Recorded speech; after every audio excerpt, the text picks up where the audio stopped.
Dinosaur पृथ्वी पर चलने वाले सबसे शक्तिशाली और आकर्षक जीवों में से थे, जिन्होंने मेसोजोइक युग के दौरान लगभग 16 करोड़ वर्षों तक पृथ्वी पर शासन किया। वे लगभग 23 करोड़ वर्ष पहले ट्रायसिक काल के अंत में प्रकट हुए और तेजी से अनेक प्रजातियों में विकसित हो गए।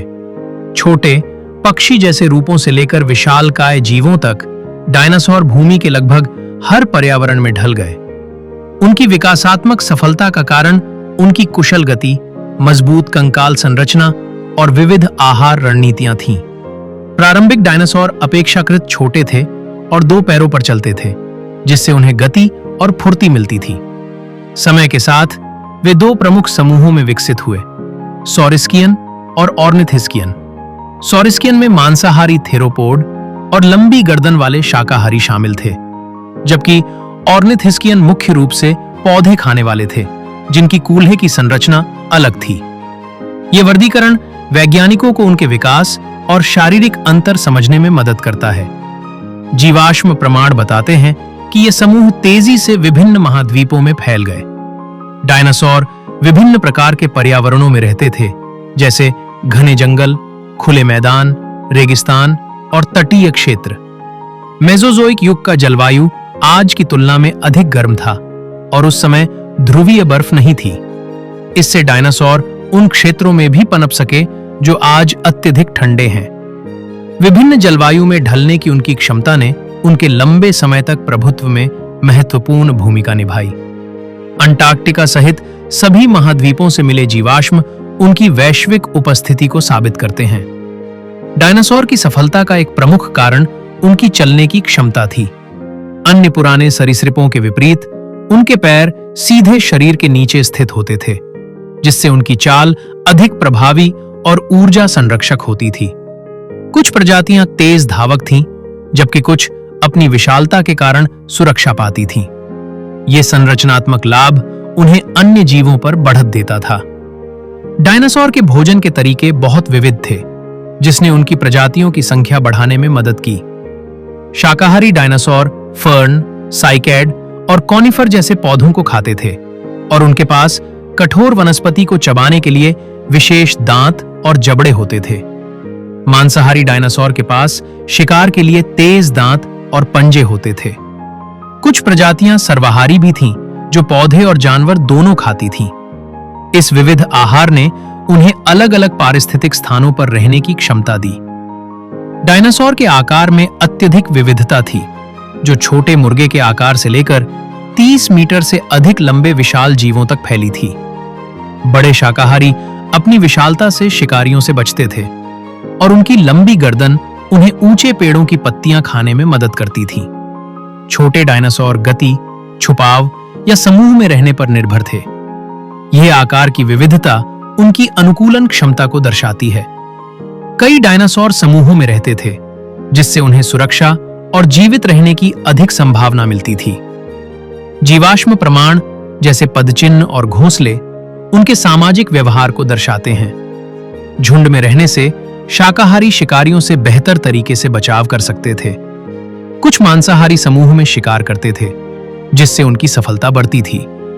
यह व्यवहार उनकी जटिल सामाजिक संरचना को दिखाता है। डायनासोर अंडे देकर प्रजनन करते थे और अक्सर वे सुरक्षित घोंसले बनाते थे। दुनिया के कई हिस्सों में उनके अंडे और घोंसले के जीवाश्म मिले हैं। कुछ प्रजातियां अपने बच्चों की देखभाल भी करती थीं, जिससे उनकी जीवित रहने की संभावना बढ़ जाती थी। डायनासोर भ्रूणों के अध्ययन से उनके विकास के बारे में महत्वपूर्ण जानकारी मिली है। पैलियोंटोलॉजी में सबसे महत्वपूर्ण खोजों में से एक डायनासोर और आधुनिक पक्षियों के बीच संबंध है।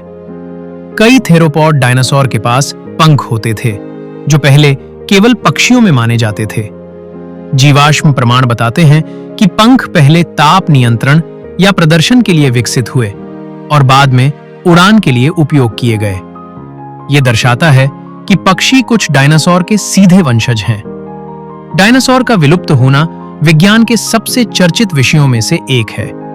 सबसे स्वीकृत सिद्धांत के अनुसार लगभग 6.6 करोड़ वर्ष पहले एक विशाल क्षुद्र ग्रह के टकराने से उनका अंत हुआ। इस घटना से जलवायु में भारी बदलाव आया, जैसे सूर्य का प्रकाश कम होना और वैश्विक ठंडक। इससे खाद्य श्रृंखला टूट गई और कई प्रजातियां जीवित नहीं रह सकीं। इसके अलावा ज्वालामुखी गतिविधि, समुद्र स्तर में परिवर्तन और जलवायु बदलाव भी उनके विलुप्त होने में योगदान दे सकते हैं। इन सभी कारकों ने पारिस्थितिकी तंत्र को कमजोर किया। जबकि अधिकांश डायनासोर समाप्त हो गए, कुछ प्रजातियां जो पक्षियों में विकसित हुईं, बच गईं।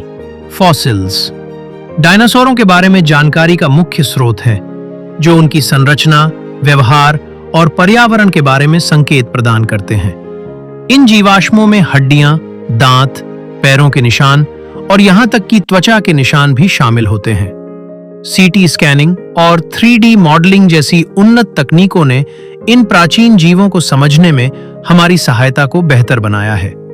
वैज्ञानिक लगातार नई प्रजातियों की खोज करते रहते हैं, जिससे डायनासोरों की विविधता के बारे में हमारा ज्ञान बढ़ता है। हर नई खोज उनके इतिहास की पहेली में एक और हिस्सा जोड़ती है।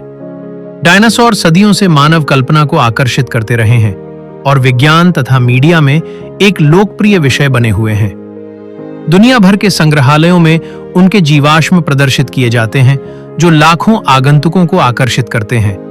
फिल्में, किताबें और डॉक्यूमेंट्री ने डायनासोरों को जीवंत बना दिया है, जिससे जिज्ञासा और सीखने की प्रेरणा मिलती है।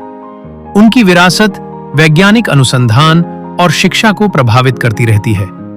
वे पृथ्वी पर जीवन के गतिशील इतिहास की याद दिलाते हैं। डायनासोरों का अध्ययन, जिसे पेलियोंटोलॉजी कहा जाता है, पृथ्वी के अतीत को समझने में महत्वपूर्ण भूमिका निभाता है। ये वैज्ञानिकों को विकास, इवोल्यूशन, विलुप्ति, एक्सटिंक्शन और पर्यावरणीय परिवर्तनों के बारे में जानने में मदद करता है। डायनासोरों का अध्ययन करके शोधकर्ता आधुनिक पारिस्थितिक तंत्र और जलवायु पैटर्न के बारे में भी जानकारी प्राप्त कर सकते हैं।